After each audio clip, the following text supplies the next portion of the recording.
Fala pessoal, sejam muito bem-vindos ao meu canal. No vídeo de hoje vou te ensinar a fazer um bolo de aniversário saudável e fit para você que quer comemorar sem sair muito da dieta ou até mesmo para um jantar especial no final de semana com a família. É um bolo de aniversário feito na panela, então é super simples e rápido. Para começar a receita, vamos colocar 4 ovos em um bowl junto com a pasta de amendoim. Eu vou deixar as quantidades dessa receita aqui na descrição do vídeo. Depois de adicionar a pasta de amendoim, pode bater bastante até virar um creme liso. Lembrando que se você ainda não é inscrito no canal, não esquece de se inscrever e ativar o sininho. Eu bati até chegar nesse ponto, dá para perceber que ele fica até um pouquinho mais claro e bem lisinho. Eu usei a pasta de amendoim integral. Se você quiser usar alguma pasta de amendoim com sabor, prefira aqueles que são mais clarinhos, por exemplo, de baunilha. Depois de bater bem, vou adicionar o açúcar mascavo. Se você quiser, você também pode adoçar com xilitol, eritritol, se você quiser uma coisa totalmente sem açúcar. Aqui em casa tinha açúcar mascavo, meu xilitol acabou, então eu utilizei o açúcar mascavo, mas no início a ideia era preparar esse bolo com o xilitol. O açúcar mascavo deixa a massa um pouquinho mais escura. Se você usar o xilitol, um adoçante, a massa vai ficar mais clarinha. Depois de misturar bem, vamos adicionar a farinha. Aqui eu estou usando farinha de arroz, mas você também pode usar farinha de aveia.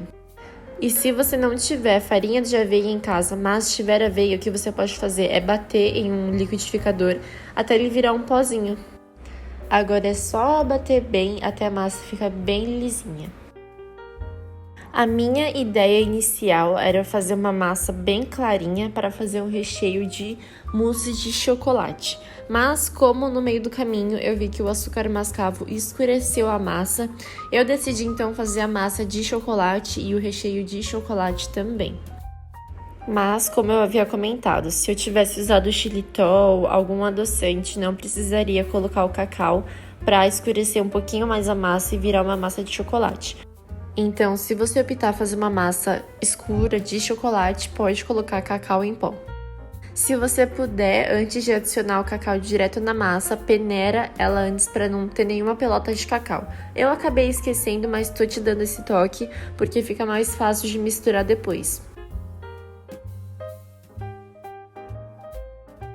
Depois de misturar bem a massa, é hora de adicionar o fermento. Aqui eu estou usando uma colher de sopa, equivale a uma tampinha. E aí é só você misturar delicadamente, não é para ficar batendo a massa do bolo, senão o fermento ele não vai fazer o bolo crescer depois. É só misturar delicadamente até ficar bem uniforme. Agora chegou a hora chatinha, que é de assar o bolo.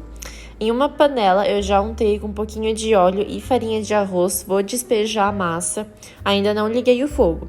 Só vou ligar depois de despejar toda a massa e tampar essa panela. Depois de você despejar toda a massa, deixe em fogo baixo, sempre tampado, nunca abre. A massa ela cresce bastante, não abre até a massa firmar. Como que você vai saber que tá na hora de abrir a tampa, que já tá cozido?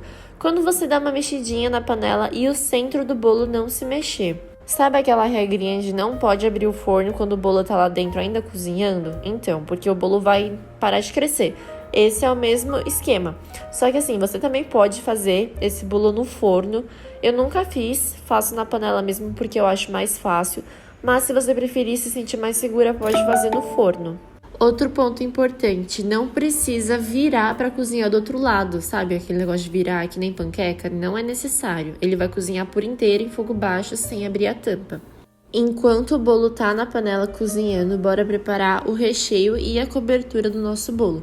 Aqui eu tô utilizando chocolate, 70%, mas fica ao seu critério qual chocolate você quer usar. Agora é só você levar esse chocolate de 30 em 30 segundos no micro-ondas até ele derreter tudo. Não deixa mais do que 30 segundos porque pode queimar o seu chocolate. Se você puder, já derrete o chocolate em uma vasilha maior. Eu acabei utilizando uma tigela que ia ser pequena para o resultado final, então eu tô trocando, tô colocando em uma vasilha maior. Esse é um mousse que fica delicioso, é super simples de fazer, leva apenas 3 ingredientes. Então, depois de você derreter o chocolate, é hora de adicionar um iogurte natural. Aqui eu tô usando o iogurte desnatado, mas você também pode utilizar o integral se quiser. A principal diferença entre o iogurte desnatado e o integral é que o desnatado tem menos gordura, então ele consequentemente terá menos calorias do que o iogurte integral. Depois de adicionar o iogurte, é hora de adicionar o leite em pó. Aqui eu estou utilizando o leite em pó integral, mas se você quiser uma versão menos calórica, pode adicionar o desnatado. Antes de começar a bater com o mixer, eu começo misturando um pouco com a colher para ficar mais homogêneo. Aqui na descrição do vídeo eu vou deixar todos os materiais que eu estou usando para preparar esse bolo, que eu uso muito no dia a dia, e também algumas receitas que podem te ajudar na sua fase de emagrecimento, então depois dá uma olhadinha. Aqui o segredo para deixar o mousse bem leve e aerado é você ficar batendo por no mínimo 6 minutos, que atinge uma textura incrível. Vou acelerar um pouco o vídeo para vocês verem a mudança de textura desse mousse ao longo do tempo que você vai batendo. Aproveitando que é um bolo de aniversário, me conta aqui nos comentários em que mês que você faz aniversário. E se você fizer esse bolo, não esquece de me marcar lá no Instagram, @tinotrindo. Aqui já está em velocidade normal o vídeo e olha como está a textura do nosso mousse. Tá bem mais leve, mais encorpado, tá muito mais bonito, né? Então você tem que bater até chegar nesse ponto. Nosso bolo já está pronto. Aquela mexidinha que eu falei é só você chacoalhar um pouco a panela, se no meio ele não estiver balançando, então o bolo tá no ponto certo. Então aqui eu tô desenformando nas laterais primeiro, e aí vou desenformar em cima de uma tábua de madeira. Teve só um pedacinho do bolo que ficou na panela, então eu acabei tirando todo esse fundo dele para ficar mais homogêneo. E para cortar ao meio, eu tô usando uma faca bem grande de cortar pão. Nessa hora eu tava com um medo de quebrar o bolo e dar tudo errado, mas deu certo no fim. Aqui eu fiz um pouquinho de gambiarra e usei 2 facas grandes para tirar essa primeira camada do bolo e rechear. Aqui eu começo passando mousse, só que depois eu lembro que eu queria passar o leite primeiro para deixar toda a massa bem molhadinha. Então eu venho passando leite e depois continuo passando mousse. Outra coisa que você pode fazer é misturar o leite com um pouquinho de cacau, com um pouquinho de whey para deixar mais docinho e molhar esse bolo. Depois de passar o leite, eu venho espalhando metade do mousse em toda a superfície do bolo. Outra coisa que você pode fazer é picar morangos e já colocar nesse meio. Depois de finalizar a primeira camada, eu vou para a segunda. Já coloco a outra camada da massa do bolo, coloco bastante leite para deixar bem molhadinho e coloco outra camada de mousse. Se você tá gostando desse vídeo, já deixa o seu like.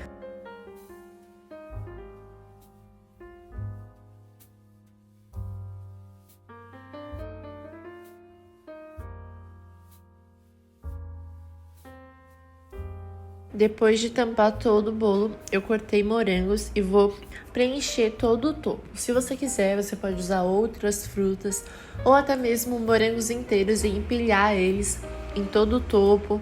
Vai da sua criatividade de como você quer decorar esse bolo.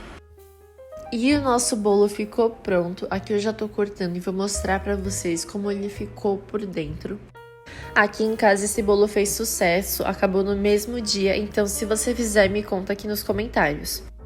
Se você gostou desse vídeo, não esquece de deixar o seu like, de mandar para alguém que precisa fazer esse bolo para você. Me segue lá no Instagram, @tinotrindo, porque todos os dias eu posto dicas de alimentação. Te vejo lá e até o próximo vídeo.